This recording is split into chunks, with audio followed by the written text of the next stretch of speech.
இருகப்பற்று படம் மூலமா பிரபலமான அபர்நிதி இப்போ நார்கர்பூர் படத்துல ஹீரோயினா நடிச்சிருக்காங்க. சுரேஷ் காமாட்சி தயாரிக்கும் இந்த படத்தை ஸ்ரீ வெற்றி இயக்கி இருக்காரு. இந்த படத்துல முக்கிய ரோல்ல லிங்கேஷ், வில்லனா சுரேஷ் மேனன் ஆகியோர் நடிச்சிருக்காங்க. ரீசெண்டா இந்த படத்தோட ப்ரமோஷன் நிகழ்ச்சி நடந்திருக்கு. அதுல நடிகை நமிதா, தயாரிப்பாளர் சுரேஷ் காமாட்சி, படக்குழுவினர் என பலரும் கலந்துகிட்டாங்க. அப்ப பேசின தயாரிப்பாளர், அபர்நிதி இந்த படத்துல மிக சிறப்பா நடிச்சிருக்காங்க. ஆனா என்ன வருத்தம்னா, அவங்க இந்த நிகழ்ச்சிக்கு வரல. அவங்களுக்கு கால் பண்ணி ப்ரமோஷன் நிகழ்ச்சிக்கு வாங்கன்னு சொல்லியிருந்தோம். ஆனாலும் அவங்க வரமாட்டேன்னு சொல்லிட்டாங்க.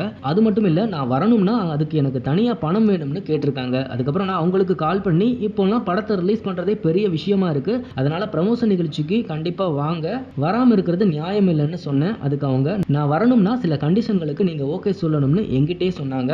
அதையெல்லாம் நான் இங்க சொன்னா ரொம்ப சர்ச்சை ஆகிடும்னு சொன்ன சுரேஷ் காமாட்சி, அதாவது மேடையில அபர்நிதி உட்காரும் போது அவங்களுக்கு சமமானவங்க தான் அவங்க பக்கத்துல உட்காரணும்னு சொன்னாங்க. இதை கேட்டதும் எனக்கு ரொம்ப கோபம் வந்துருச்சு. அது மட்டும் இல்ல, 3 லட்சம் கொடுத்தா தான் ப்ரமோஷனுக்கு வருவேன், இல்லைன்னா வரமாட்டேன்னு சொல்லிட்டாங்க. உடனே நான் அவங்க கிட்ட, உங்களுக்கு கொடுக்கக்கூடிய பணத்தை வச்சு நாங்க ப்ரமோஷன் பண்ணிக்குவோம்னு சொல்லிட்டு போனை வச்சுட்டேன். அதுக்கப்புறம் 2 நாள் கழிச்சு எனக்கு போன் பண்ணுன அபர்நிதி, சாரி சார், நீங்க யாருன்னு தெரியாம பேசிட்டேன், ப்ரமோஷனுக்கு வந்துடுறேன்னு சொன்னாங்க. ஆனா என்ன ஆச்சுன்னு தெரியல. இன்னைக்கு அவங்க வரலன்னு சொன்ன சுரேஷ் காமாட்சி, இப்படிப்பட்ட நடிகைகள் தமிழ் சினிமாவுக்கு தேவையில்லைன்னும், தயாரிப்பாளர்களை காயப்படுத்திட்டு சினிமாவுக்கு வந்து அவங்க என்ன செஞ்சிட போறாங்கன்னு பேசியிருக்காங்க.